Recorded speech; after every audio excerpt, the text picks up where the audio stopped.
Praise God. Good morning sa Panginoon. Good morning sa inyong lahat, mga kapatid. Bago tayo magsimula, ay samahan ninyo ako sa pananalangin.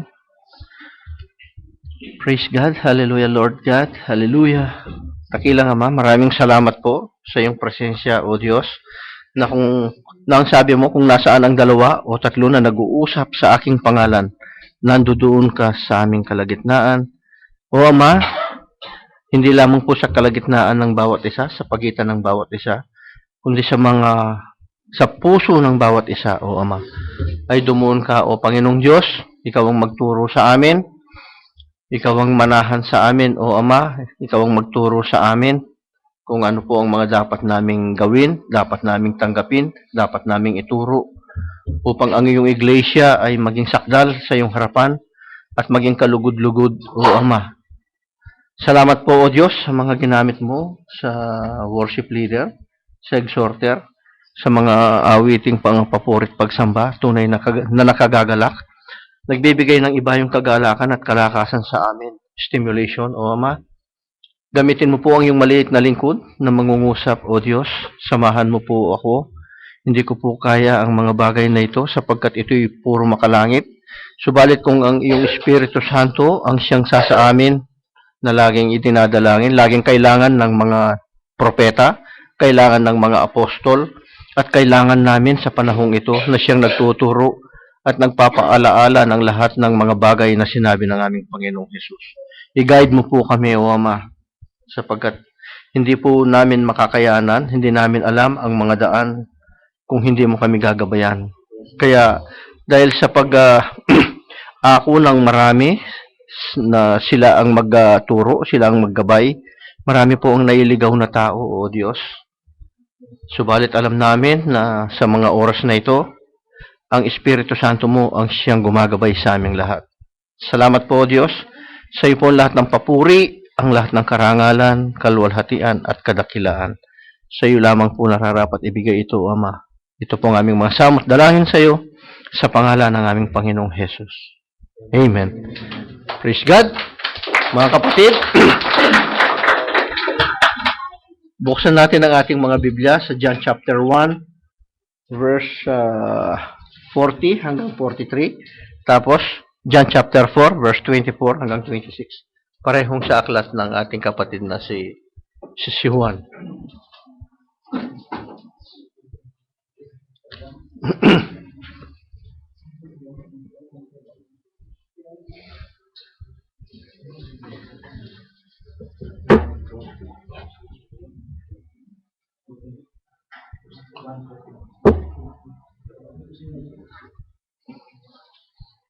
Praise God.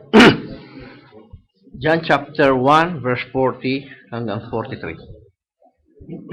One of the two which heard John speak and followed him was Andrew, Simon Peter's brother.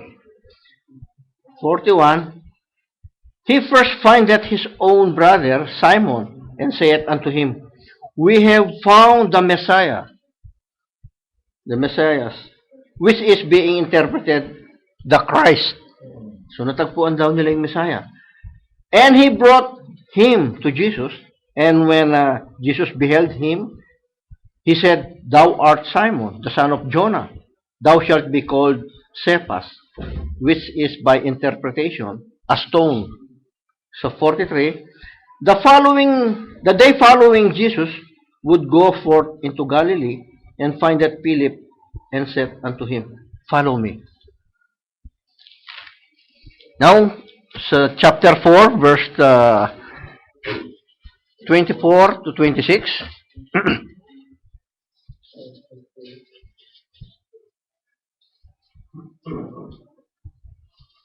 God is a spirit, and they that worship him must worship him in spirit and in truth. The woman saith unto him,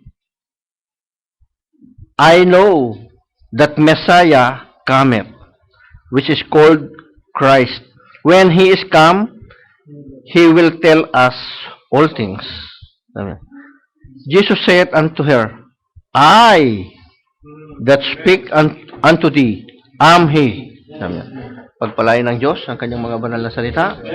Hindi ko po binago ang kanyang ang pamagat ng mensaheng ito, at ang pamagat nito ay walang iba kundi the Messiah, no? So, who is the Messiah? Amen. What is the Messiah? No? Sabi ng Biblia, ang kahulugan ng Messiah means the anointed one. So, isa lang ang anointed one. No? Amen. Means also Christ.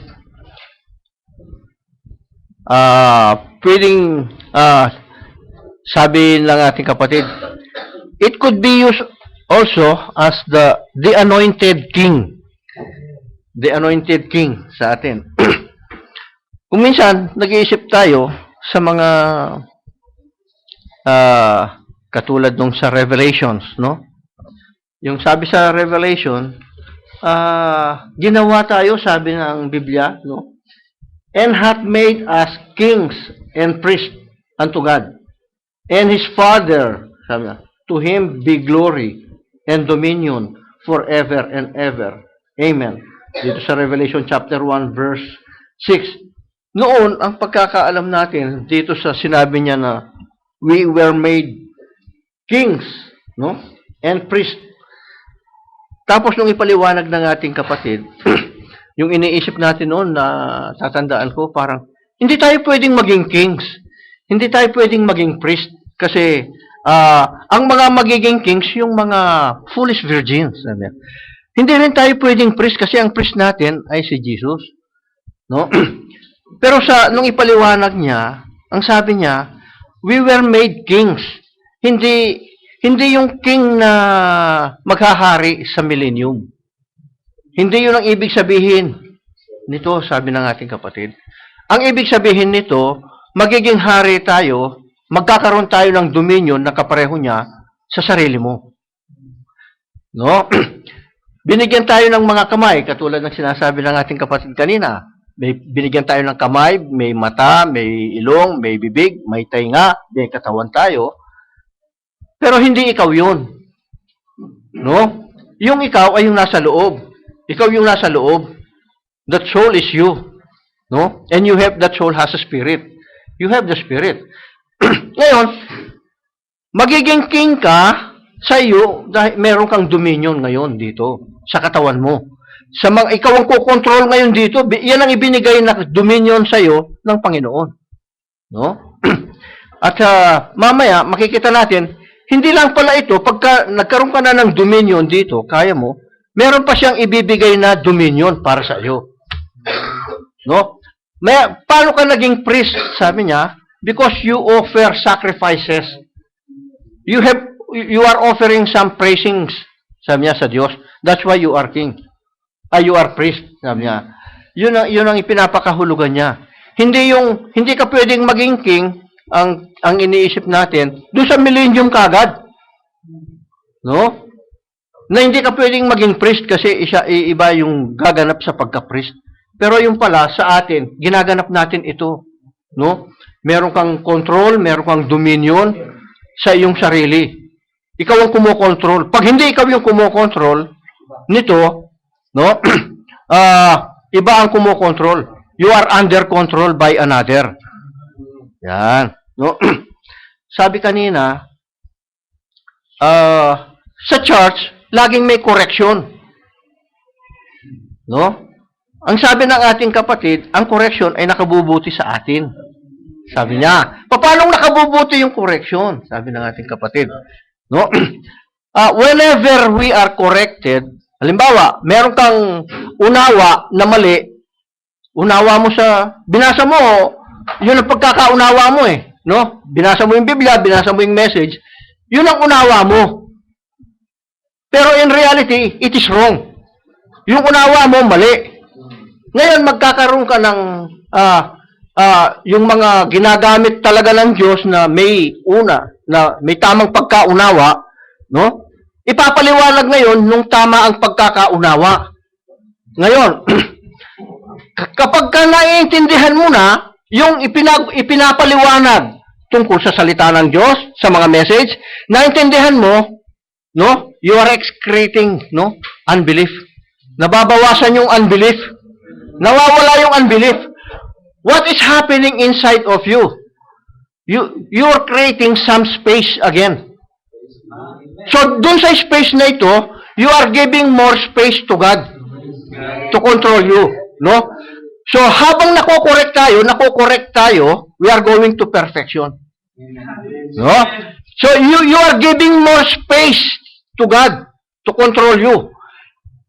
Now, when God is controlling you, these unbeliefs, this wrong, these mistakes, no, nababawasan, no, hanggang sa maubos. And then, pag naubos itong mga maling unawa sa salita, sa Biblia, sa ating mga ginagawa, naubos ito, ang may full control ngayon, ang Diyos. He is your king, but you are anointed as a small king into your body. You are a small king into your body that you have dominion, you have control to your body. Oh, pag nasa iyong isip mo, wag, mali yan. Oh, sabi ng isip, ito yung tama. Hindi pala dapat magmura. Kaya, you print that, yung i-print ninyo ng malaki, lagay natin dito, na yung ayaw mo na abutan ka dun sa lugar na ayaw mo, pagdating ng Panginoong Yesus, huwag kang pupunta doon. Huwag kang magsasalita na iaabutan ka ng Panginoong Yesus na nagsasalita ka nang hindi ka lugod-lugod sa Kanya, sa Diyos. Oh, di ba? I-print natin ng malaki ito para lagi tayong nare-remind. No? So, gano'n ang sinasabi ng ating kapatid. No? Actually, these are all biblicals. Hanggang sa mauubos yung mali, mauubos yung unbelief sa atin. Anong darami ng darami ngayon habang nagbibigay ka ng space? Kasi pagka inaalis yung unbelief, no, yung maling paniniwala, maling unawa sa salita at sa mga message, no, merong space, nagkakaroon ng space sa loob. Sinong papasok ngayon sa space na ito? It's God. I-occupy ngayon ng Diyos hanggang sa pagka na-occupy lahat ng Diyos yung puso natin, yung pagkatao natin, ito ngayon ang magtuturo sa atin, no? Na you are a Messiah head. Ang the Messiah is Jesus Christ, and the Messiah head is the church. So all power in heaven and on earth mapupunta sa Messiah head. No? Buong scripture, buong Biblia, lahat ng propeta ay nangusap sa coming ng the Messiah. No? The anointed king, the anointed one. Silang lahat. Mula pa lamang sa Genesis, binabanggit na ang seed na ito. The seed of the woman. No? Binabanggit na ito na merong seed yung woman, na itong seed na ito, binanggit sa Galatia na he is the monogene, the seed, the only one seed of God. Binanggit na ito sa Genesis pa lang hanggang sa New Testament. So lahat ng buong Biblia ay tumutukoy sa Mesayang darating. No? So yung God anointed one, he was to be a king who was to lead Israel to freedom from all nations. He is going to lead the church into freedom to all unbelief. Ililid niya tayo sa lahat ng unbelief natin, aalisin niya tayo doon because He is the Word. No? Tandaan natin, doon tayo makakalaya. Sabi, kabisado ng marami. You shall know the truth and the truth shall set you free. Ang galing i-recite. Ang galing i-recite na ang nagre-recite nito, hindi lang tayo. Ang nagre-recite nito, mga naniniwala kay Jesus Christ. No? Alam nila, pag sinabi mo, saan ba natin matatagpuan yun? John chapter 8, verse 32. Alam nila. Memory verse. No? Pero paano tayo napapalaya? Ye shall know the truth, and the truth shall set you free. Who is the truth? I am the way, the truth, and the life, sabi ni Jesus Christ. So the Lord Jesus Christ, He is the truth. Yung spirit na hindi natin makita, siya ang nagpapatotoo yung truth na ito. Kaya sabi ni Jesus, I am the truth. Oh. Kaya pag sinamba mo siya, no, He's the way, the truth. I am the way, the truth, and the life. No one cometh unto the Father except by me. So yun ang dala ng Panginoong Hesus para sa atin, no? So He is the Messiah. Kung Messiah siya, meron siyang inordain. Meron siyang mga inordain. Anong gagawin ng mga inordain niya sa panahon lalo na sa panahon natin ito, no? Maraming itinuturo ang Panginoong Hesus sa atin. No? Gusto niya sundin natin yung kanyang mga sinabi. Kasi kung ano yung mga ginagawa ko, yun ang gagawin ninyo. Sabi niya. Yung mga ginagawa niya, yung will ng Father. Hindi will ng tao. Hindi will ng fallen angel. No? So, Jesus fulfilled every description that all the prophets spoke of the Messiah. Yung sa Isaiah 9:6, doon pa lang na-prophecy na siya. No? Yung Son, magkakaroon siya ng governance. No? So, when Israel asked for a sign, sign seekers kasi sila eh. No? Kahit na makita yung sign, hindi pa rin naniniwala eh. No? When Israel asked for a sign, God said, I will give them an everlasting sign. Sabi niya, a virgin shall conceive. See? A virgin shall conceive and bear a child. Maglilihi, magdadalang tao, ang isang dalaga. Ang scripture, Old Testament, binabasa nila. But, kung papansinin natin, kung binabasa nila, bakit si Mary, nakita niya, no? Nakita ni Mary, natanggap ni Mary. At si Joseph, ganun din eh, no? Si Joseph, medyo nag-aalanganin pa eh. Gusto pang iwanan si Mary. That will be the sign. Yung sign ng pagdating niya. Pero, mukhang hindi nila na-recognize. No? Samantalang, bihasa sila sa mga batas. Bakit? Batas na lang yung pinag-aralan nila. Yung mga prophecy, hindi na. No? Sabi ng ating kapatid, hindi, sabi niya. They did not miss Him. Sabi niya. Only they were blinded. Binulag lang sila, hindi nila na-miss. Dumating, pati yung mga signs, sabi nila nakita, kaya lang, they were blind. Bulag sila, kaya hindi nila matanggap. No? Pero hindi nila na-miss. Kasi, tingnan nyo, dumating sa kanila, dumating si Jesus sa kanila, nangusap siya sa harapan nila. So, hindi nila na-miss yung presence niya. No? Hindi nila na-miss. Nangaral siya sa kanila. Yung presence ng Panginoon, nandoon, nangangaral. But God blinded them. Binulag lang sila ng Diyos. Ngayon, bakit yung iba, hindi nila makita kung ang Hudyo, ang Diyos ang bumulag, sa mga hindi Hudyo, sinong bumulag? O sabi ng Corinthians, they were blinded by the God of this evil world. Para hindi nila makita. Bakit hindi nila makikita? Kasi ang nakikita nila, nakatakip sila ng mga kredo. Nakatakip sila ng kanilang mga katuruan. Kaya hindi nila makita ng iba. Sino yung makakakita? Yung tatanggap at magpapakumbaba sa pagdating ng Messiah. And that will be the sign, sabi niya. And that one that will be born of her, his name shall be called, yung bata na ipanganganak ng babae, anong itatawag? Counselor, Prince of Peace, Wonderful, Mighty God, Everlasting Father. So this given son and sign, yung sign na ito, the government shall be upon his shoulder. So it fit to be the anointed king, the anointed one, no? Nagfifit lahat ito ngayon sa Messiah. Nandoon lahat ngayon ito sa Messiah. No? He is a king of the saints now. And we are His kingdom. Sabi ng ating kapatid. Hindi ba kayo masaya doon? Sabi.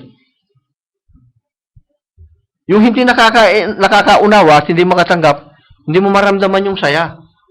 Kasi hindi niya naintindihan eh. Paano ka nga naman sasaya? Hindi mo naman alam. Hindi mo naman naintindihan. Ano ba yung pinag-uusapan nila? Pero kung naintindihan mo, sabi niya, magiging masaya ka. Sabi niya, kasi nangungusap sa iyo yung Mesaya. Hindi ba kayo nagagalak? Sabi niya, that you belong to His dominion? Sabi niya. Nalalaman mo sa sarili mo, ang kumokontrol sa iyo ay ang Panginoon. Sabi niya, you are under His dominion. The anointed one, sabi niya. Yun ang kumokontrol sa iyo. Hindi ka ba masaya doon? Sabi ng ating kapatid. Ngayon, hindi ka nga naman sasaya kung ayaw mong magpakontrol sa kanya tapos kukontrolin ka niya. No? Paano ngayon lumilitaw ang mga ganito? Sabi niya, hindi kanya nakokontrol. Pansinin natin ang ating mga sarili. No? There is another spirit that who want to control an individual. God wants us to control us para I'm going to meet you there in that home beyond the sky. Paano tayo mag-meet doon kung magkaibang espiritu ang kumokontrol sa atin? So, kaya sabi ng Panginoon, lahat ng ibinigay ng Ama sa akin, walang mawawala kahit isa. Paano walang mawawala kahit isa sa kamay ng Panginoon? Ibinigay tayo ng Ama sa kamay ng Panginoong Hesukristo, siyang hahawak sa atin. At wala siyang pababayaan sa atin. Walang maiiwan sa atin. No? Kaya, sa pagpapatuloy ng paglilingkod natin, sometimes we commit mistakes. Yeah. And that mistake must be corrected. And whenever you are corrected, you are throwing, which is wrong. And then, God will take over. Doon lang makakapag-take over ang Diyos. Kapag naalis na yon. Ang sabi niya, when God promised, sabi niya, the Jews, the Israels, nung nangako ang Diyos sa kanila ng promised land. Pinangakuha sila ng promised land eh. Sabi niya kay Joshua, lahat ng yan ay binibigay sa kanila. And Joshua will divide it. Pero paano i-divide yung land, yung promised land sa kanila? He cannot just give it like that. They have to fight for every inch of that land. No? Ngayon, sinong mga naninirahan sa promised land? The Amalekites, the Amorites, yung mga lahat ng mga nandoon, di ba? Mga Palestines. Mga Philistines, di ba? Nandoon sila, naninirahan sila sa promised land. Wala pa sa kanila, wala pa sa kanilang possession, wala pa sa kanilang kamay. They are still there. So anong gagawin nila? They have to fight for it. And God promised them na sa kanila yun. Anong gagawin ngayon? Merong naninirahan. You have to fight for it. Di ba? Ipaglalaban nila. Ngayon, little by little ngayon, no? I-throw out muna natin yung mga Palestine. Throw out natin, labanan natin, palayasin natin sila sa ibinigay ng Diyos na ito sa atin. So, the Palestine, naalis, no? So, isunod natin yung mga Amorites. Paalis yung mga Amorites, lulusubin, papatayin sila. Papatayin. No? Nawala yung Amorites, nagsitakas yung iba. Isunod na natin yung mga Amalekites. Lahat sila na naninirahan doon, isusunod natin. Alam nyo, binibigyan pa sila ng kakampi ng Diyos para meron munang magbungkal ng lupa. Sabi. Ang mga putakte yung mga pinakatulong nila para magsilayas sila. Tingnan nyo kung paano kumilos yung Diyos. Nung magsialis na sila, pwede na nilang maangkin ngayon ang lupa. Nung maangkin na nila, i-divide na ni Joshua sa kanila. See? Kailangan, labanan muna yung mga nandoon sa lupa, doon sa promised land. Kasi hindi nila maaangkin yun kung hindi nila lalabanan. See yourself. Tingnan natin ang ating mga sarili. Ang daming nag-occupy sa sarili natin. Ang daming nag-occupy sa isip natin. Ang daming nag-occupy sa puso natin. Ang daming nag-occupy sa katawan natin, sa mata natin. Di ba? Ang daming nag-occupy. What will you do for this? Occupying your body. You have to fight. You have to fight those who are occupying your body. Labanan mo sila. Like the Amorites, like the Palestinians, like the Amalekites. Labanan mo. You throw them out of you. Palayasin mo sila. And then God can occupy now. And you will be His king. He will give you dominion to your body. Doon pa lamang magtatagumpay ang isang mananampalataya. Doon pa lang nagtagumpay ang Israel na magkaroon sila ng isang bansa. Or else, if you will not fight for it, you will never get it. You are always a loser. Kaya kailangan natin, you have to fight. You are a Messiah head. You can do it, mga kapatid. So now, you have to meet all the qualifications that Jesus promises. No? Ipinangako niya ito. Ipinangako yung mga prophesying ito na dadating siya. Bakit nag-slip sa kanila? Bakit dumulas sa kanilang mga, no? For them, there is a reason. Why it is sleep? No? Bakit nakawala ito sa kanila? Hindi nila na-recognize si Jesus. For them, there is a reason. Because God blinded them. Pero hindi yung Diyos, hindi yung God the Father ang bumulag sa hentil. Ang bumubulag ngayon sa hentil, yung the God of this evil world ang bumubulag.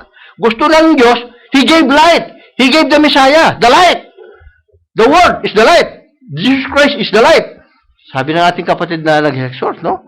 Si Jesus yung, ngayon, nananatili sila sa mga theologians, yung mga pinag-aralan ng mga ito sa eskwelahan. You cannot get Jesus there. No? You cannot get revelations there. No? Creeds, okay. No? To organize, madali sa kanila. But you cannot get Jesus. You cannot get the Holy Spirit there. No? Hindi yun ang gusto ng Panginoon. So it looks like, no, na parang, bakit hindi nila nakilala? Isa lang ang reason. They were blinded by God, mga Hudyo. Plainly, He came, no? But sabi, they did not miss it. They were just blinded by God for a reason. Ang reason ng Diyos, para sa atin yung reason ng Diyos, para maligtas tayo, para dumating yung salita, yung biyaya sa atin. Parehong-pareho ngayon. If the gospel is hid, it is hid to them that are blind. To those who are blinded by the God of this evil world. Paano sila makakalaya? Whenever you saw a light, nakakita ng ilaw sa dilim. Nasa dilim tayo ng mundo mga katuruan. Pag nakakita ka ng maliit na ilaw, follow that light.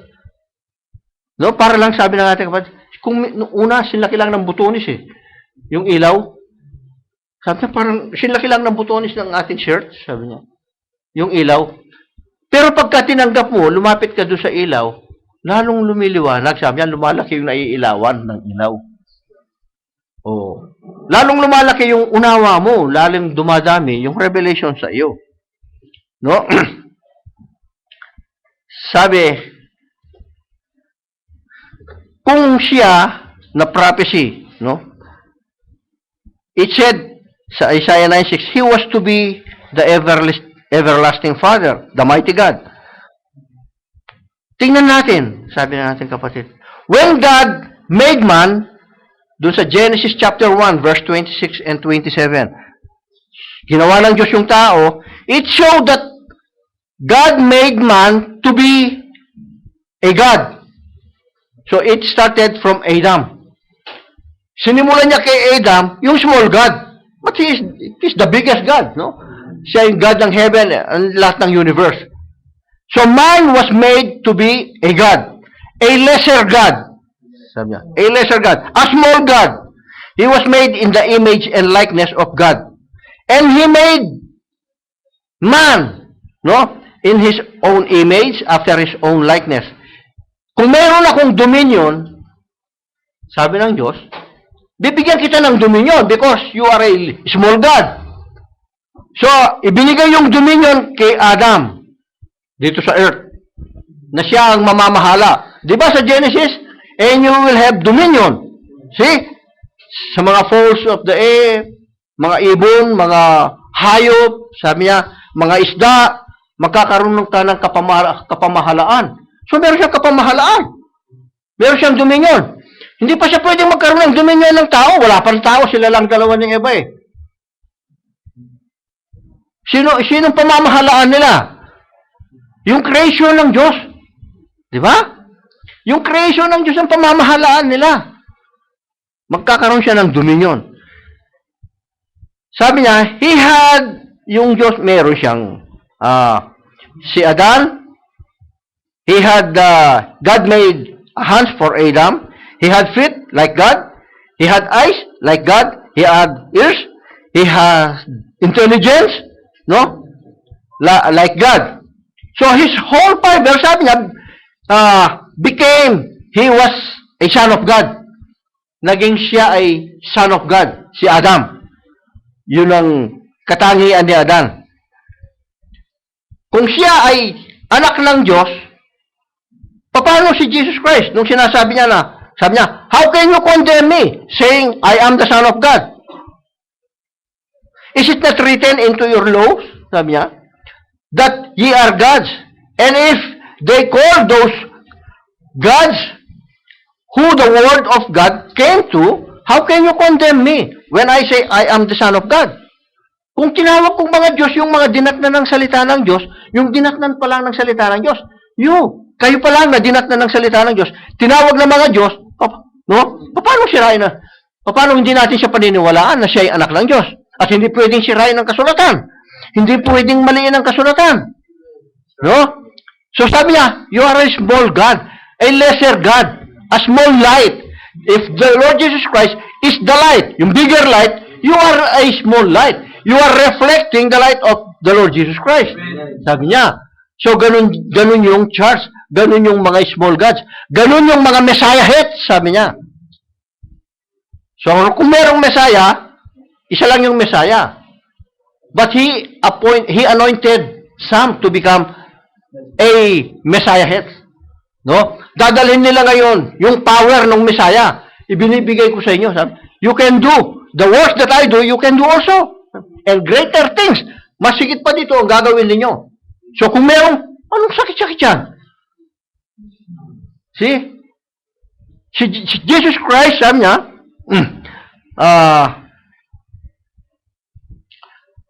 Jesus is referring, nagre-refer siya doon sa mga prophets na nag-prophesy sa kanya. Those prophets, sabi niya, they are anointed ones. Lesser anointed. Sabi niya, mga lesser anointed. Kasi siyang pinaka-anointed. Because Jesus is the only anointed one. And He was more than a prophet. Tinawag siya na, si Jesus Christ, si John the Baptist, tinawag siyang more than a prophet. How much more Jesus Christ? He is more than a prophet. The Lord Jesus Christ. Sabi niya. Till He was the fullness of the Godhead bodily. He was God. Bakit? God in Him. He's the Word. And the Word was God. So, He was God. Hindi lang siya tao, mga kapatid. No? So, mali yung pagkakaunawa na tao lang si Jesus. Mali din yung pagkaunawa, meron siyang dual nature. Yung pinag-aaralan natin kagabi. Kapag dual nature, iisa lang, meron siya dalawang kalikasan. Diyos at tao. Pag umiiyak siya, tao siya. Pagka bumubuhay siya ng patay, Diyos siya. Hindi ganun. Oneness ang turo. Magiging oneness. No? No? Paano? Meron talagang ama na nagtuturo sa kanya. Amen. Kapag ka binuhay yung patay, yung ama, sinabihan niya yung laman. Yung tao, yung anak niya, buhayin mo yung patay. Buhayin mo si Lazarus. Nabuhay si Lazarus. That's God the Father inside of him. Pero may damdamin yung pagkatao niya na nakikita na nakikita. Umiiyak siya, iniyakan niya si Lazarus. No? So merong Father, Spirit, at yung laman, yung Son. Hindi pwedeng, hindi lang sila naghihiwalay. Nasa loob niya yung Son. No? So kung siya na yung Father, siya yung Son, siya yung Spirit, oneness ang kalalabasan. Extreme oneness ito. Mali ito sa Biblia. Lalong hindi naman pwede siya yung God the Father, merong God the Father, merong God the Son, merong God the Holy Spirit. Lalong na mali. Di ba? Tingnan ninyo. Nung i-create ng Diyos ang kanyang image and likeness, yung man, kinreate niya si Adan. Siya yung image and likeness niya si Adan eh. Pag tinitingnan pa ng Diyos si Adan, he is God the Father, God the Son, God the Holy Spirit. Ang nakikita ba niya, tatlo? Isa lang naman yung nakikita niya eh. Yung anak niya si Adan eh. Mabuti pa yung duling, dalawa lang nakikita eh. Pero kung tatlo na yung nakikita, pag tiningnan, sobra pa sa pagkaduling. Di ba? Sumobra pa sa pagkaduling yung mga Trinitarian ngayon kasi tatlo yung Diyos eh. Merong first person, merong second person, merong third person. Kahit saan mo tignan ang definition ng person, no? Kaya lang ayaw nilang tanggapin. No? Bakit? They were blinded by the God of this evil world. No? Kaya hindi mo pwedeng mapatanggap sa sila eh. Pag sinabi mo na walang Holy Trinity, God the Father, God the Son, God the Holy Spirit, walang first person, second person, third person sa Biblia, ayaw maniwala. Sasabihin pa nila ngayon, pag hindi ka naniwala sa Holy Trinity, hindi ka maliligtas. Samantalang sila ang hindi ligtas. Tingnan ninyo si Satanas kung paano mandaya. Ang galing mandaya, no? Ngayon, i-define mo nga, tingnan mo kung saan mo makikita yung lahat ng definition ng word person. Sabi ng, it is a human being. May laman, may dugo, may buto. Yung Father, walang ganun. Ang may laman, buto, dugo lang ang Panginoon, yung tao. No? Yung Holy Spirit, wala rin. So, mali. Ano? Mali. Di ba ganun yung paniniwala natin noon? Nakalaya lang tayo. No? Dahil sa pagpapakumbaba natin doon sa totoo, doon sa tama, nakalaya tayo ngayon doon sa pagkakakulong doon sa mali. Tama ngayon yung sinabi ni Jesus na, "You shall know the truth, and the truth shall set you free." Malaya ka na ngayon doon sa turong mali. No? So lahat ng humahawak pa rin doon sa mga turong yon na hindi biblical, nakakulong pa rin sila. Hindi pa rin sila malaya. Iba yung kumokontrol sa kanila. Kapag ang Holy Spirit ang nagturo, He will teach you and guide you into all the truth. Doon ka dadali ng Panginoon.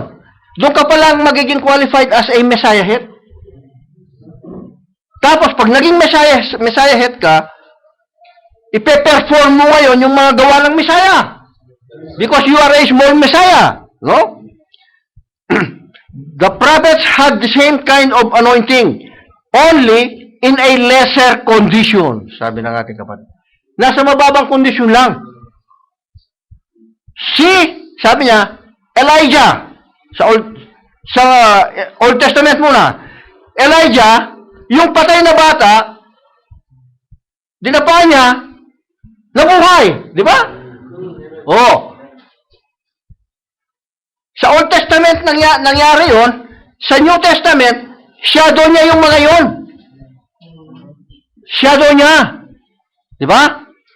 So si Jesus Christ, ito na yung realidad ngayon. Yung anointing na nandun sa propeta, yung anointed one lang ngayon ang magpe-perform. Paano pinerform ng anointed one, which is Jesus Christ, the Messiah, nabubuhay siya ng patay? Lazarus, come forth. Walang kapangyarihan, yung patay ng 4 na araw na, yung patay ng 4 na araw, dapat mabaho na yung Panginoon, sabi ni Martha. Kasi sa 4 na araw, magsisimula ng bumaho yan at magnas. Lazarus, comfort. Yung word, marinig yung comfort, no? Marinig ng patay yung comfort. Nakarinig yung patay? Bumawal eh. Huwag niyo sasabihin hindi nakarinig yung patay. No? Eh, ba't bumangon siya kung di niya narinig? Bumalik yung breath of life. No? Walang kapangyarihan yung kamatayan pagka yung presence ng Diyos nandoon. Kaya nga yung patay na tungkod, yung tuyong tungkod ni Aaron doon sa ark, no? Aba, nagdahon, nagbulaklak, namunga. Nalaman na almond pala yun. Oh. Galing pala sa almond tree. Patay yun. Pero nung ilagay dun sa presence ng Diyos, nabuhay. Sino man ang patay na dadalhin mo dun sa presence ng Diyos, mabubuhay. Right. See, yan ang power ng Diyos eh. Kasi siya ang author ng life. So ngayon, yung mga patay, mga kamag-anak nating mga patay sa pananampalataya, ibig natin silang dalhin sa presence ng Diyos kasi alam na natin eh. Nandun ka na kasi sa buhay eh. Meron ka lang, hindi pa lang natin nakakamit, pero potentially, nararanasan mo na yung eternal life, no? Kasi ipinaunawa na sa atin na meron tayong eternal life, meron tayong theophany body, katawang panlangit na naghihintay sa atin. Ipinaalam na ng Diyos ito sa atin. So ngayon, yung mga mahal natin sa buhay, gusto natin dalhin sila. No? Kaya sinishare natin sila. Kaya kung minsan natatapang nila, no? Ayaw maniwala. Dito na kami pinanganak, dito na kami mamamatay. Bakit gusto nila yung mamatay, ano? Samantalang, yung nananampalataya sa akin, sabi ng Panginoong Hesus, bagamat mamatay, ay mabubuhay. Hindi ka ba naniniwala na ako ang pagkabuhay na muli? Ang sumasampalataya sa akin, hindi mamamatay. Sabi, hindi mamamatay. Hindi ka nga naman mamamatay. Kaya sabi niya, natutulog. Tinawag niyang natutulog kasi hindi ka pwedeng mamatay. Hindi pwedeng mamatay yung Diyos kasi you are a small God. Si papatayin mo yung small God, hindi mamamatay. Ang katawan na ito, matutulog, sabi niya. Si hindi lang naintindihan, dahil hindi naintindihan ni Martha, ang pagkaunawa lang niya, yung mababaw na unawa ni Martha, patay talaga. Patay siya. Sinabi na ni Jesus na patay siya. Pero pinatayo niya, yung patay, nabuhay. So, ginanap niya, no? Yung anointed one, the Messiah, ginanap niya yung bumuhay. Yung sa Old Testament, binuhay ni Elijah yung patay. Ang gumanap na ngayon, ang talagang Messiah. No? Pagkatapos, meron pa sa Acts chapter 9, no? Yung namatay na babae, no? Acts chapter 9, si Peter naman ngayon, wala na si Jesus. No? Tingnan lang natin. 10:30 pa lang naman eh. Pero masarap ito, mahaba-haba siguro. No? Acts chapter 9 verse 40 hanggang 43. Datapwat pinalabas silang lahat ni Pedro at lumuhod at nanalangin. At pagbaling sa bangkay ay kanyang sinabi, Tabita, magbangon ka. At iminulat niya ang kanyang mga mata. At nang makita niya si Pedro, ay naupo siya. Yung patay Amen. Binuhay ni sinong bumuhay? Si Peter. Wala na si Jesus. So, pero nananatili pa rin, no? Yung power. Tapos sabi, at iniabot ni Pedro sa kanya ang kanyang kamay at siya'y itinindig at tinawag ang mga banal at ang mga babaeng bao. At siya'y iniharap niyang buhay. At ito'y nabansag sa buong Joppe. At marami ang mga nagsisampalataya sa Panginoon. At nangyari na siya'y nanahang maraming mga araw sa Joppe na kasama ni Simong mangluluto ng balat. So si Peter na ngayon ang gumanap. No? Yung power, hindi inaalis ng Diyos. Di ba? Mula doon sa mga propeta, sa Lumang Tipan, hanggang sa Panginoong Hesus, sa New Testament, bumubuhay siya ng patay, hanggang nung wala na siya, si Peter na ang gumanap. At nung wala na si Peter, the prophet. Hindi natapos. At ngayon, sabi niya, tayo na, smaller God. Small God. Tayong mga small God. The Messiah heads. You are the Messiah heads. Sabi niya, yung ginawa ko, gagawin din ninyo. Sabi ni Jesus Christ. So, ginawa ni Peter, ginawa ng prophet. O, asan ngayon yung manifestation, mga brothers and sisters? Na kung minsan yung konting sakit ng ulo, no? Hindi pa natin makast out. Yung, sabi niya, paano ka maniniwala sa divine healing kung yung toothache mo lang, hindi mo may pag-pray na gumaling at maalis? Sabi na, that is the word of the prophet, that's not my word. No? So, yung mga maliliit na sakit sa katawan natin, no? Paano ito? Simulan natin doon na mag-manifest yung power. Sabi niya, God gave this power, sabi niya, sa mga anointed ones, the small anointed ones. And you are the small anointed ones. The church is the small anointed one. No? Ang anointed one is Jesus. And the Lord Jesus Christ gave this power to us.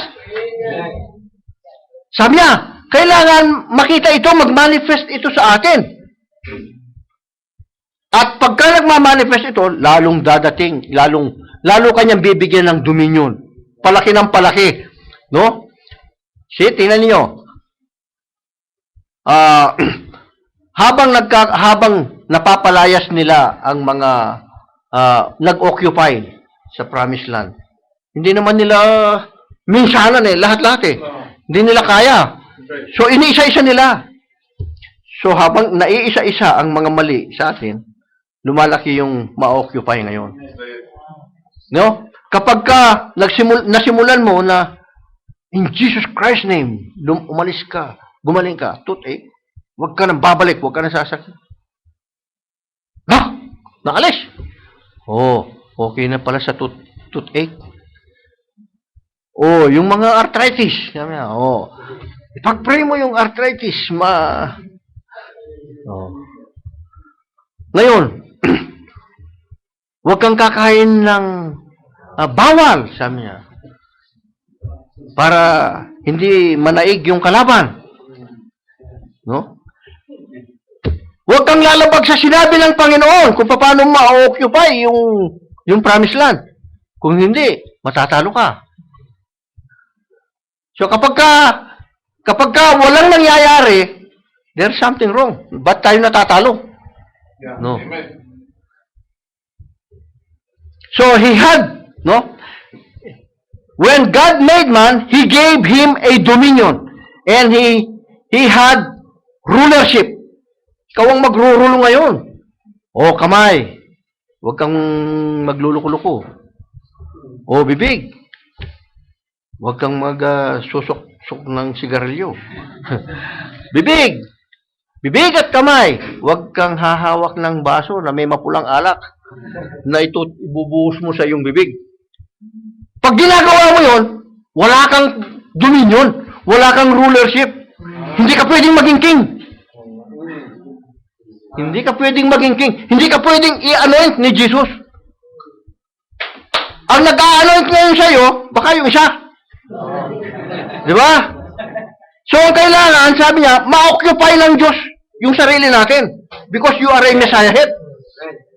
Bibig! Sabi niya, huwag ka magmumura. Sabi niya, baka nagliliparan yung mga mura, no? No? Isip! Sabi niya, huwag ka nang mag-isip ng kung ano-ano huwag ka nang maghinala ng mga mali. Sabi, kasi madaling maghinala yung tao eh. Ay, baka naman si ganito-ganito. Sabi niya, madaling maghinala, no? Isip! Ayusin mo yung isip mo. Yung isipin mo ang Panginoon. Huwag mong isipin yung ibang tao kung anong pinagagagawa. See? Bibig! Huwag kang magchichismis. Sabi niya. Hindi mo pa alam, chinichismis mo na. Sabi niya. See? Pagka nagagawa na natin ito ngayon, nakokontrol na, meron kang dominion. Narorol mo yung mga part ng katawan mo na hindi. Dila. Sabi niya. Yung dila na maliit, nag-create ng malaking sunog. Ngayon, sige, basahin mo ng malamig na tubig para hindi siya Hindi siya mag-create ng ano, di ba?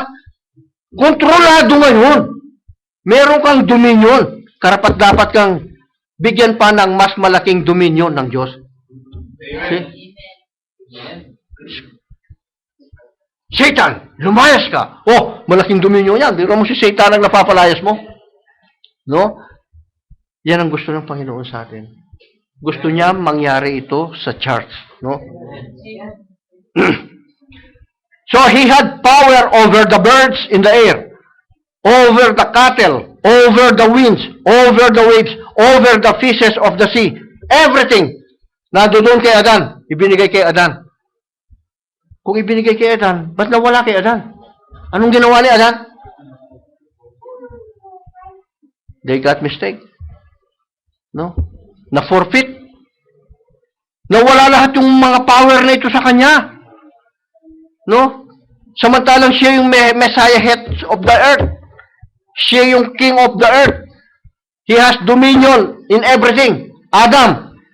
Because he is a small God. He is a small Messiah. Adam. Pero nawala lahat ito. Saan pumunta? Hindi pwedeng ibigay ito kay Satanas. Bumalik sa may-ari. Bumalik uli ito doon sa nagbigay. Sinong nagbigay? Yung Diyos. Diyos yung nagbigay kay Adam eh. Nung nagkasala sila sa Garden of Eden, binawi ng Diyos. Kinuha ng Diyos. Bumalik sa Diyos. Gustong ibalik ulit. Gustong ibalik ulit ng Diyos ngayon, ng God the Father, ang mga ito na binawi niya kay Adam kasi nagkasala siya. May kondisyon. Kung babalik ka sa Diyos. Pag bumalik ka sa Diyos, no? O sige, magsusugo ako para ma-reconcile ka sa Diyos. Ma-reconcile kayo sa akin. Sabi niya, ibinigay ko ang aking bugtong na anak kahit mamatay siya. Para lang kayo may balik. Sabi niya, para maibigay kong muli yung power na ito. Ang tao, meron na lang gift na gustong ibigay yung Diyos na gano'n. Ang gusto pa yung kung ano yung itinuro ng relihiyon, kung ano yung itinuro ng tao, no? Kung anong itinuro ng Bible school, ng seminaryo, yun pa ang gusto. Kaysa dito sa Diyos na nagbibigay nito. Kaya nagiging powerless yung church. No? Tapos ibinigay na sa atin, no? Ang tanong ngayon, natanggap nyo, mga sisters? Natanggap ninyo yung binigay ng Panginoon? Sino hindi tumanggap? Sino hindi tumanggap doon sa ibinigay ng Panginoon? Natanggap lahat. Tumanggap lahat. Praise God. Ba't din nyo ginagamit yung binigay niya? Ba't din nyo ginagamit yung binigay niya? Alam ko, nagbigay siya ng talent, ha? Yung isa, binigyan ng 10. Tama? Ginamit niya yung 10. O 5. 5. Yung isa, binigyan ng 5, naging 10. Yung dalawa? Tapos dalawa, nagbigay siya ng 2 doon sa isa, nag-4. Yung isa, binigyan niya ng isa, konti na lang nga. Hindi niya ginamit, itinago niya. Sabi ng Panginoon, asan yung profit nung binigay ko sa iyo? Kung di mo ginamit, natakot kasi ako eh. Ba't ka natatakot? Diyos nga yung nagbigay eh. Ba't ka matatakot na gamitin? Baka hindi gumaling eh. Kasi baka hindi gumaling, kaya hindi ko na pinag-pray. Hindi ko na ginamit yung power. Kasi kinukuha mo kasi inaani mo kahit hindi yung sa iyo. Hindi ka tapat na alipin, sabi niya. Yung nasa iyo, kukunin ko na yung isa. Pati yung nasa iyo, kukunin ko na rin. Ibibigay ko doon sa meron pa. Wala ka na sa iyo ngayon. Kahit gusto mo pang magkaroon, wala na. So, anong ibig sabihin? Use it. Use it. Exercise it. No? I-manifest natin yung power na ito na ibinigay. Pag kami naramdaman kayo, wag yung Panadol kagad yung lapitan. No? Kasi maraming Panadol. Ang daming ginawang Panadol. Ang daming Adol. Ang daming pinaggagawa. No? Pagka sumakit yung ulo, Meron ka bang Panadol dyan? Mag-pray ka muna bago mo hihingin yung Panadol. Kasi na, pinapatotoo ko nga sa inyo, tumaas yung uric acid. Yung uric acid ko, to. Sumakit yung paa ko. 4 na araw akong umiinom ng pain reliever. 4 na araw akong umiinom ng no uric para bumaba yung uric acid. Hindi bumaba. Lalo sumasakit. Purihin ng Panginoon. Sabi ko kay Sister Baby, hindi na ako inom pa ng gamot na yan. Mag-pray na lang tayo. O mag-pray tayo. Purihin ng Panginoon. Salamat sa Diyos. Glory to God. Hanggang ngayon, di sumakit. Kung kailan ako hindi uminom, doon hindi sumakit. So praise God. Mas effective yung gamot ng Panginoon. Yung pray to God. As a Messiah head, i-claim mo yung power ng Diyos. Nakakapag-preaching ka. Nakakatalong ka. Pagkatapos, pag may clap your hands, magklaklap na lang, magja-jump. Ayaw mag-jump. Sabi niya, ibigay natin sa Diyos yung lakas natin. No, mga kapatid. So ngayon, now the world is groaning, crying, waiting for the manifestation of the sons of God. Ito yung hinihintay ng sanlibutan para matubos yung sanlibutan. Kaya sabi kanina, binabanggit ng ating kapatid, Brother Dondon, yung small God. Because we are small God. We are really small God. Amen. Kaya yung kalooban ng Diyos, lagi ang dating gagawin. The world is waiting for the man to come back into his right state, to become a lesser God again. Yan ang hinihintay ng sanlibutan. No? Na tayo ay may balik na muli at tawagin tayong a lesser God. No? A little Messiah. Yung Messiah na bumuhay ng patay, nagpagaling ng mga may sakit, then you are a lesser Messiah, you can do, sabi ni Jesus, the things that I do, I did. Magagawa mo yun, sabi niya. Sabi niya, pagka meron kang pananampalataya na kasilaki ng butil ng mustasa, sabihin mo sa bundok na ito na lumipat, ang bundok na ito ay lilipat. Huwag kang magdududa. Sabi niya. Pagka hiniling mo, huwag kang magdududa. Bakit ganito ang itinuro ng Panginoon? Alam niyo mga kapatid, ang hirap magbasa, ang hirap magsulat, no? Ang hirap paano ko ituturo ito, Panginoon? Hindi ko kaya kasi. Turuan mo kung paano ito may di-deliver na. Mararamdaman ng mga kapatid ko yung ipinaramdam mo sa akin, no? Kasi ipinadarama ng Panginoon habang binabasa mo na merong nangyayari sa iyo ang mga bagay na ito, na ikaw nga ay ginagamit ng Panginoon na a little Messiah, a small God, no? Kaya sabi niya, ituro mo sa kanila kung paano nila gaganapin ang mga bagay na ito upang ang church ay maging powerful, walang kapangyarihan si Satanas na makamandaya sa church. Ito ang gusto ng Diyos sa ating lahat, mga kapatid. No? Itong Messiah na ito na nagturo, no? So when God made man, no, God gave him some of his spirit. Sabi niya, part of his life. Part of his life. Yung life kasi galing sa Diyos Part of his life. That's why he is in the likeness and image of God. Yung man, nagsimula kay Adan, na wala lang yung ito. No? Therefore, the man in his natural condition, no? Sa natural condition ng tao, the way we are now, no? You can see that he is much more than yung tao ngayon, ang kinalalagyan ng tao. He is much more than an animal. Because man is in his fallen state. Masahol pa yung tao sa animal, sabi niya. Sa hayop, masahol pa raw. Mas masama pa yung tao sa hayop. No? Mas malala yung tao sa hayop. Kasi yung tao ang bumagsak siyang nagkasala. Hindi yung mga hayop. Nadamay lang yung mga hayop hanggang ngayon. No? Nadamay lang ang mundo Kaya pati yung mundo, sabi niya, nag-grow, humihibik, na tayo ay makabalik na doon sa original state ng tao na katulad nung kay Adan, nung hindi pa nagkakasala. Gusto tayong maibalik ng Diyos sa ganung kalagayan upang ang power ng Diyos ay muli niyang maibigay sa atin. Hindi tayo magkakabalik doon kung hindi tayo tatanggap ng mga tamang salita ng Diyos. Kung hindi tayo babalik, kung hindi tayo tatanggap ng correction, hanggang ngayon meron pa tayong mga mali. So ang lahat ng mali na ito, ipa-purge out lahat ito ng tama. No? Ipa-purge out ng tama ito. Yung tamang turo, ipa-purge out ito. Doon lang doon ka lang ipupurga. No?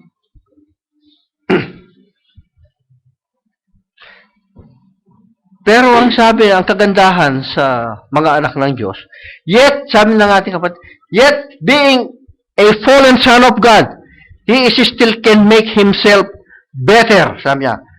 He has an intelligence. Pero kahit na nasa fallen being ang isang tao, sabi niya, dahil meron siyang intelligence, karunungan, no? He can still make himself better. Sabi niya, he can build a house for him. He can build a house for him. Sabi niya,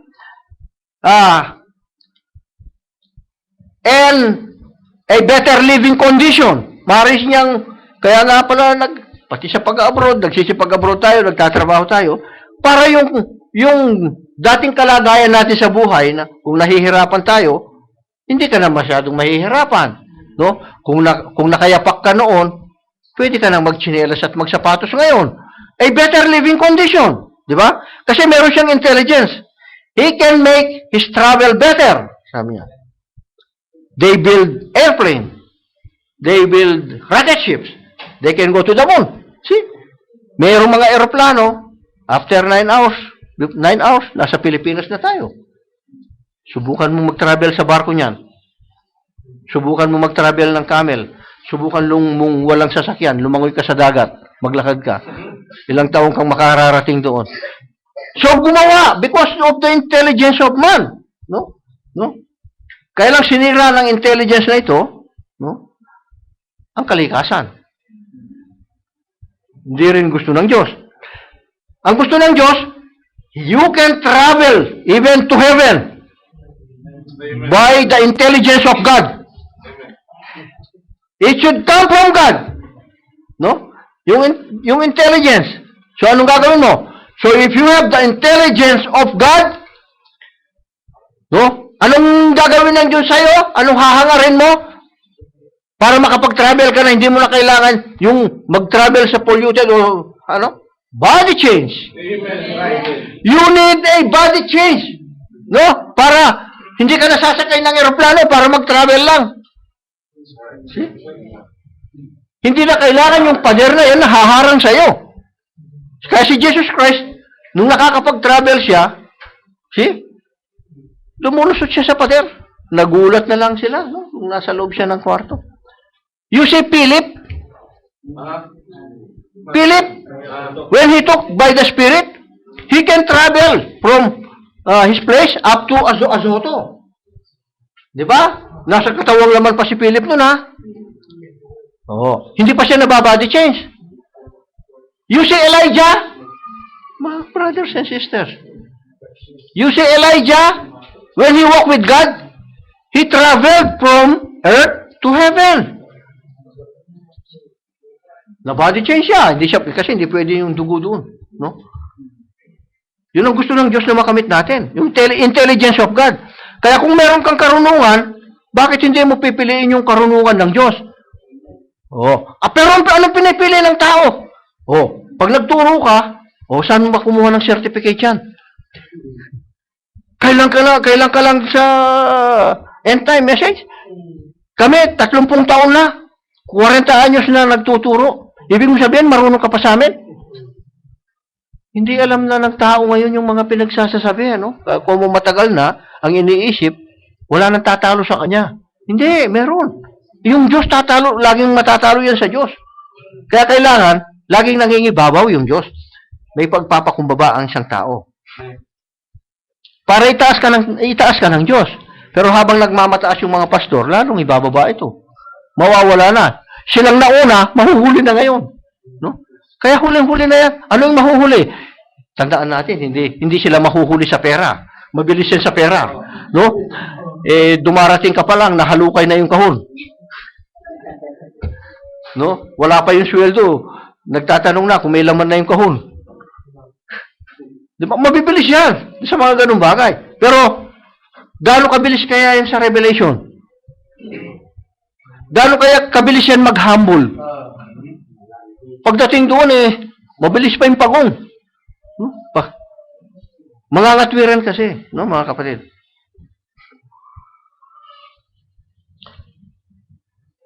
When the man gets saved, sabi niya, he is just like the light comes into him. Just like a small button, sabi ng ating kapatid. Parang maliit lang pagka na-save yung tao. Maliit pa lang. That's when God comes into the inner part of a man.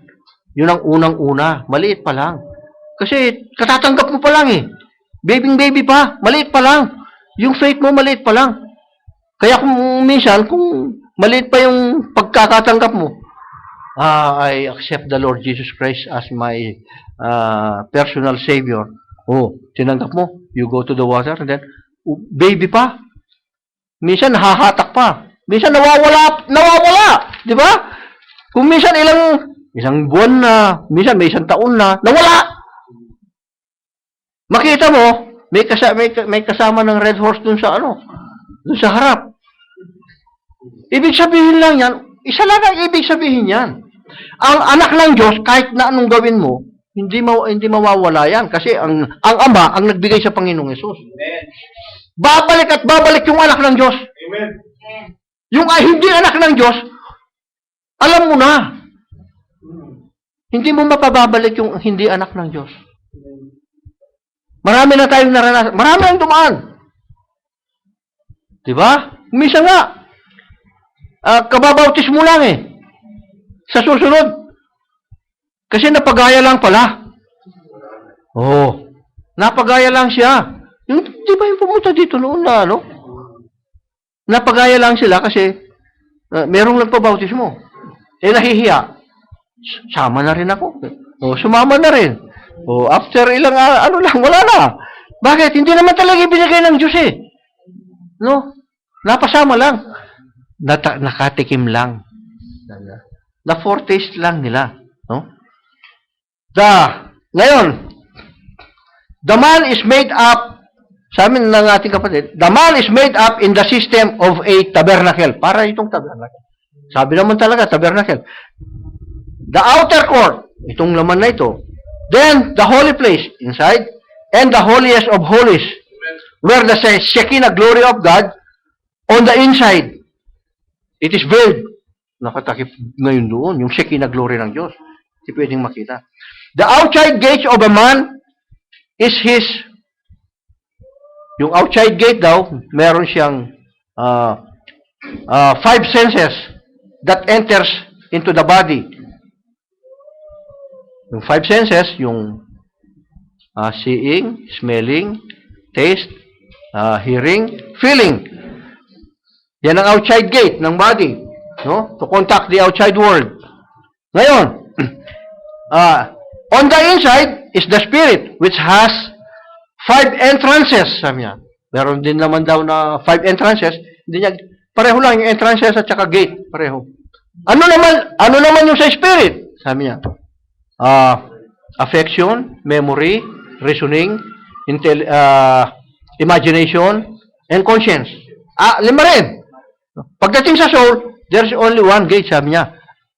Kung yung belief yung sa iyo. Kung unbelief. Hindi pwedeng magsama. Kung ano lang, yung nandoon sa loob. So yung may unbelief, hindi talaga tatanggap ito. Aalis ito. No? Kasi yung unbelief ang nandoon sa loob. Pero yung may belief, kahit na anong gawin mo, yun ang nandoon sa loob. Ikaw yun. Yung loob, yung soul. Nandoon ngayon yan.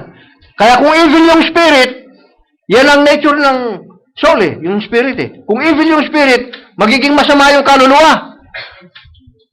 Kasi yung influence ng spirit ngayon, yun ang ma-adapt ng kaluluwa, yun ang tatanggapin. No? Magiging masama. Kaya masama yung tao eh. Halangang kaluluwa nito.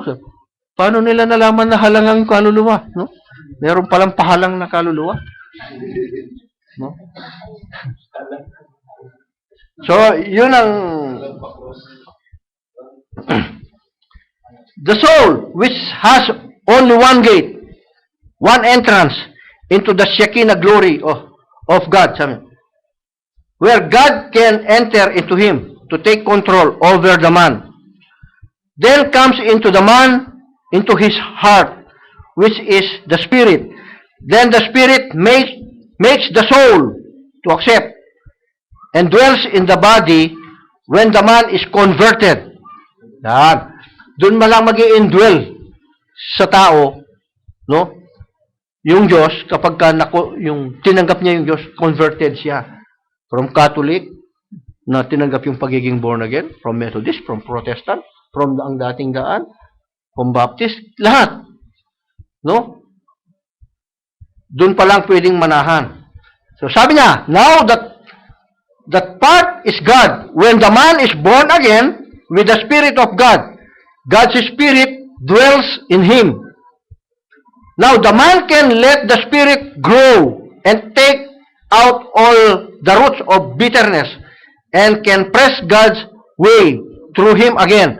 So, yung Diyos ngayon, yung Spirit na ito, pwede siyang lumago dun sa loob, no? Para i-push out niya ang lahat ng bitterness and can press God's way through him again para makapanahan ang Spirit sa isang tao.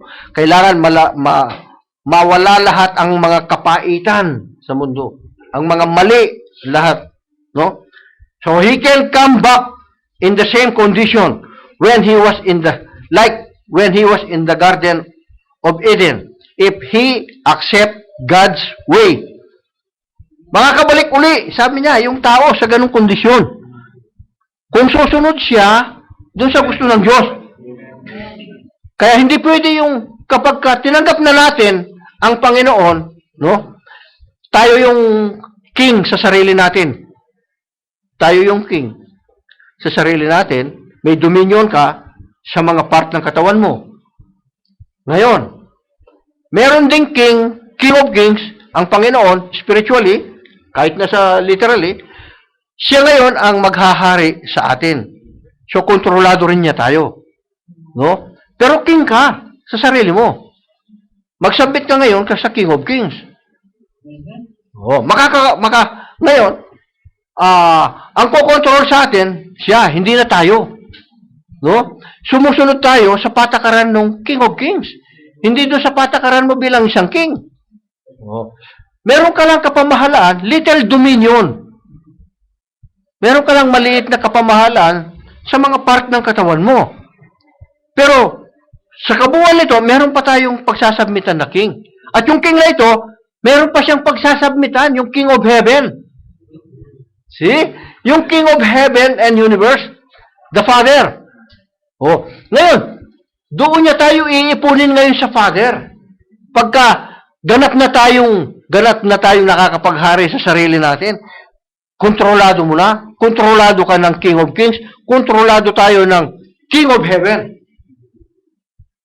Pwede na niya tayong dalhin ngayon doon, meron ka ng disiplina doon. No? Hindi ka na basta-basta gagawa ng sarili mong gusto. Hindi ka na mamumuhay sa sarili mo lang. Siya ang kokontrol sa atin. Lahat ng gusto niya, yun ang susundin natin. Di ba? Oh, dito sa Qatar, hari pa lang ng tao yan eh. Pero pagka lumabag ka sa batas niya, batas dito, huhulihin ka. Di ba? O, ikukulong ka. Ganun naman doon, hindi ka rin naman makakapasok doon kung hindi ka susunod doon sa gusto, sa kalooban ng Ama. So, ganun mga kapatid. Sumunod tayo. Kaya sabi niya, pagka nakabalik tayo doon sa image and likeness ng Diyos, sabi ni Jesus, "Verily, verily, I say unto you, if you say to this mountain, be moved, and don't doubt in your heart, and believe what you have said, it will come to pass, you can have it." Kung makabalik ka, ha? Oh, kung ibinalik na yung dominion sa'yo, kung ibinigay na yung power sa'yo, o kung ibinigay na sa'yo, gamitin mo na yung power. Oh, wag yung bundok. Huwag yung bundok. Yung bundok muna ng problema, ang alis yung itaboy mo. Yun muna ang mag-move. No? Yung bundok muna ng dila, yun ang i-move mo. Oh. Magsisimula ngayon na magmamanifest yung power. No? Tapos sabi, that puts him supreme again. That puts him supreme again. Yung tao, put back in its original condition, like in the Garden of Eden. Meron na siyang pamamahala, meron na siyang dominion. No? Puro ganito yung sinasabi kasi ng message, ano? Ini-emphasize lagi para may exercise natin ito. Para mag-manifest sa church ito. Kasi kung kukunin tayo, paano ka kukunin na wala pang nag-manifest sa mga ito? Yung sabi ng Panginoon, gagawin ninyo yung mga ginawa ko. Wala ka pang ginawa, kukunin na. Kailangan may present muna ito sa world, sa mga unbeliever. Kasi tayo yung representative. Tayo yung anointed ones, little ones. Tayo yung Messiah heads. Kailangan mai-manifest ito sa buong mundo, maiwagayway ito sa mga unbeliever para tama ito.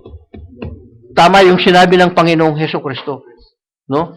At meron siyang mga anak, ang Diyos, dito. Merong asawa ang Panginoong Hesus. Kung ginaganap natin ito, mga kapatid.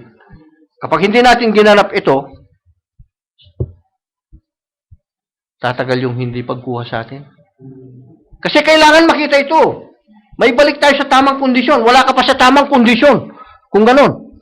Nagkatulad dun sa Garden of Eden na may power si Adan. Oh. Kaya ibinigay ng Panginoong Hesus ito sa atin. All power in heaven and on earth, sabi niya, were given to me. Oh. Tapos, kung ano yung ginawa ko, sabi niya, gagawin nyo. At higit pang mga dakilang gawa dito, ang gagawin ninyo. O, toothache, lumas ka ba? Hindi ako ginawa ng Diyos para pasakitin yung ipin ko. Palayasin natin yung mga ganito. No? Tapos, isunod mo si Satanas na lumayas para hindi na siya palayasin mo lalo si Satanas. No? So now, eternal life is the light of God that dwells in the man. Kung iyong eternal light, yung light na ito ng Diyos, yung Shekinah glory niya, binigay sa Panginoon. Nagbagong anyo si Jesus di ba? Doon sa Mount of Transfiguration. Kung ito ngayon, ang light na ito, same light, we are a lesser light, sabi niya, ipakita mo, let your light so shine sa buong mundo, sa mga tao. No? Kailangan may makita silang liwanag. Kung wala silang makitang liwanag, pareho na lang kayong dilim. We are sons and daughters of God. Dapat merong light. Ano ba yung light mo? Undap-undap na, ano? Yung patay, kumukurap-kurap na yung light. No? You trim it. I-trim na natin yung light para lumiwanag. No? And if He will yield to the Holy Spirit, you will yield to the Holy Spirit more, sabi niya,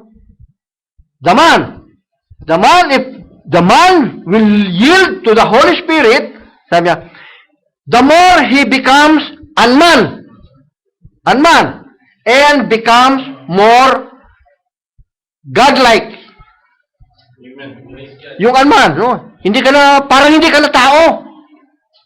Kaya nga si Paul, tingnan ninyo, nung tinuka ng ahas na makamandag si Paul, sa kamay, ipinagpag ni Paul yung ahas sa apoy.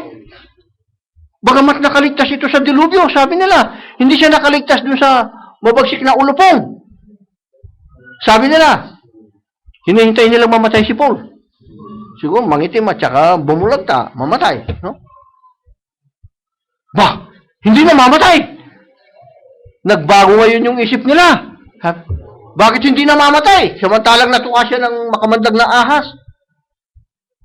Bumaba yung Diyos, sabi niya. Bumaba daw yung Diyos. Akala niya si Paul, totoo naman, ha? He is a small God. And we are all small God. Kaya lang hindi natin ginagamit, no? Natatakot tayo, tsaka nagdadoubt tayo.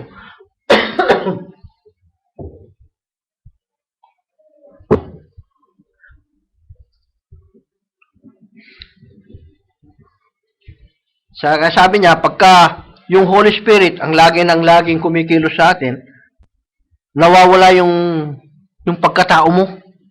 Nagiging parang kang Diyos na. Ibinabalik niya tayo, ibig sabihin, potentially, meron ka ng pagka-Diyos. Yan. Kaya nga, meron ka ng power. Exercise yung power, no? God knew what He talked about, sabi niya. When He said, lay hands to the sick, and the sick shall recover. Alam ng Diyos yung sinasabi niya. Sabi niya, hindi niya sinasabi ito ng walang kabuluhan. Kaya sabi niya, He knows what He is talking. Sabi ng prophet.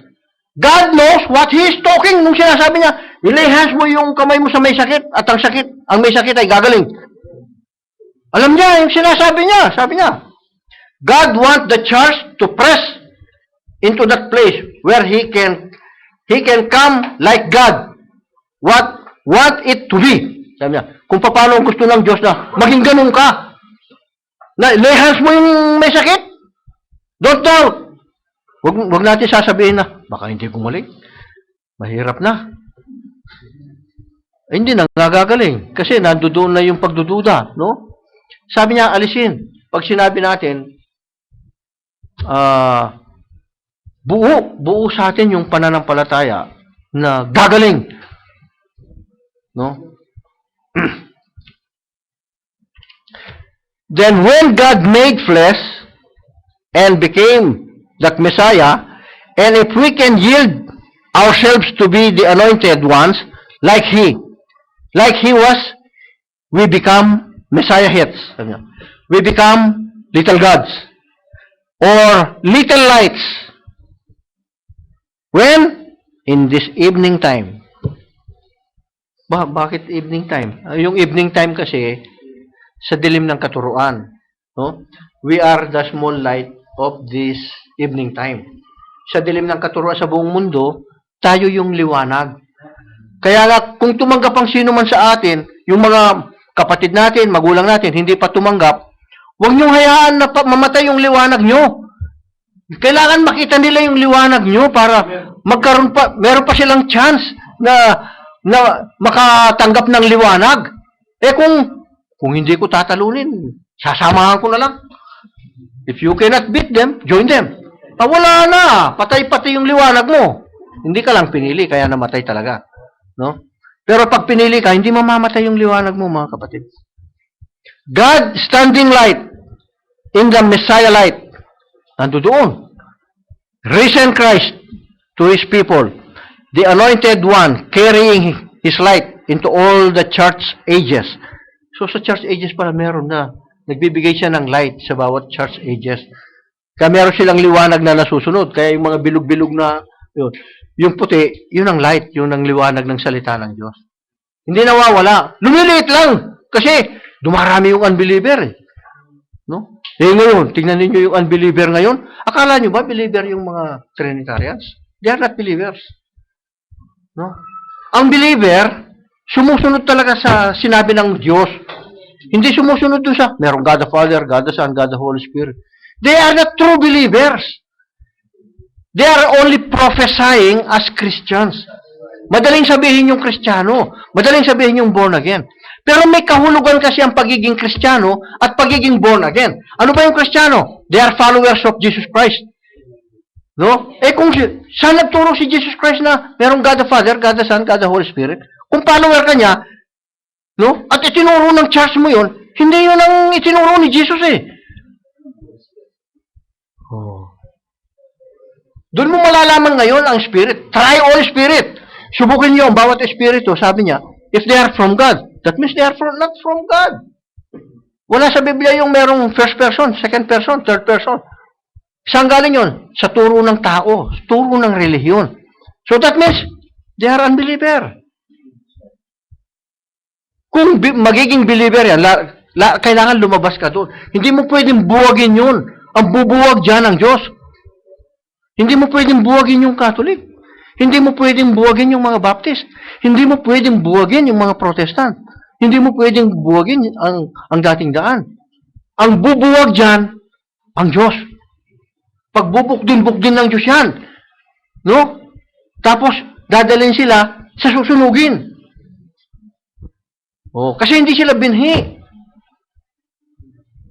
Wala tayong magagawa dyan. Ngayon, let your light so shine. Para makita nila, pag nakita nila, nagsalita ka ng light, ng word, yung binhi, no? Yung binhi ng Diyos, yung may seed word sa loob ng puso nila, pagka ito ay nadiligan ng salita ng Diyos, makukwikin yun, mabubuhay. Oo nga no. Ang sasabihin ng, oo nga no. Sasabihin ng may binhi. Pero yung walang binhi, wala kang mapapatupo doon. Kahit anong gawin mo, walang binhi. No? Kahit na ikaw pa ang magturo, kahit ang Panginoong Hesus pa ang magturo dahil walang binhi. Tingnan yung mga walang binhi. Anong tawag kay Jesus? Beelzebub. Sabi, walang binhi. No? Mga panira. So, ganoon mga kapatid. The church is God's anointed one. No? God's Messiahic church. Then it becomes a lesser Messiah because it has the light of the Messiah reflecting His power. So magre-reflect ngayon sa atin, being a small Messiah, the power of the Messiah. Kailangan mag-manifest ito. Simulan natin, mga kapatid. Para kahit tayo lang, pag nasa bahay ka na, kahit saan ka, nag-pray ka, there's power. No? Gawin mong mabait itong taong ito sa akin, Panginoon. There's power. There's power there. Inuutusan mo yung Diyos na, baka sabihin nyo, hindi pwedeng utusan yung Diyos. Sabi ng Biblia, pwedeng utusan yung Diyos. Kaya lang takot tayo kuminsan na humihingi lang kasi tayo nang humihingi. Hindi natin inuutusan yung Diyos eh. Di ba? Hindi. Kuminsan, utusan din natin siya. Kaya lang, pag nag-utos ka sa Diyos, karapat-dapat kang mag-utos sa Kanya. Utos ka ng utos sa Kanya, baka gawin mo siyang katulong. Baka gawin mo siyang alila. No? Hingi ka na lang ng hingi, utos ka lang ng utos. Samantalang siya yung Diyos. Tayong inuutusan niya, tapos siyang uutusan natin. Parang yung nagpapakain dun sa lolo nila. No? Yung lolo nila, nung mayaman pa, agawan sila sa pagpapakain sa lolo. Kasi mayaman eh, daming pera eh. No? Pero nung wala na, naubos na yung pera, sa pagpapakain, ikaw naman magpakain, ako pa lang kanina eh. Sabi, ayaw na. Ako na naman magpapakain. Sabi, wala nang pera kasi. Pero nung maraming pera, ako muna. Sabi niya, kasi binibigyan pa ng lolo eh. No, mga kapatid, wag ganun yung gawin natin. So, reflecting His glory, reflecting His dominion. So, it is the Messiah, the church, the Messiahic. No? Nire-reflect natin yung Messiah. So, nire-reflect din natin yung kanyang dominion. We are His dominion. No? Nire-reflect natin. Nagsasubmit tayo sa Kanya. Ganun ang gusto. The big trouble today, sabi ng ating kapatid. They organized, the churches organized. Ito yung malaking balakid ngayon. The churches organized to that. Sabi niya, instead of the Messiah light, they got the light of their churches. Sabi niya, kung minsan yung tinitingnan na lang na liwanag, yung pastor. Akala nila, nandun na lahat yung sa liwanag yung pastor. No? Dapat yung pastor, hindi, yung talagang, ibalik mo yung lahat sa Diyos. And the other kinds of lights, sabi niya, like the lights of material, like lights of money, bago ako maglilingkod sa iyo, Panginoon, gusto ko, payamanin mo muna ako. See, totoo itong nangyari, di ba? No. Totoo nangyari ito. Kaya hindi na bumalik, kasi hindi siya yumayaman. Pag yumaman siya, babalik na raw siya. Lalong hindi na babalik yun. Magtatayo pa ng ibang negosyo yun. Di ba? What the church, sabi niya, what the church needs today, sabi niya, is the original light of the Messiah to become a Messiahic. Yun ang kailangan ng church ngayon. As God was in Christ, reconciling the world to Him. Sabi, God comes into His church and anoints Him some Messiahites. So, dadating sa church some Messiah to anoint some, become Messiahic. Sabi niya, Messiahites. The same power He gave in His church. And His church becomes His dominion. And He is the king over His dominion. And we are smaller priests ministering in the church. And He is the high priest. So, yung sa Revelation kanina na binasa natin, He made us king and priest. Hindi pala yun sa millennium. So ngayon, we are kings spiritually to yourself. You have dominion to yourself. Kaya mong kontrolin yung sarili mo. We are priests, but Jesus Christ, He is the high priest. He is the Messiah.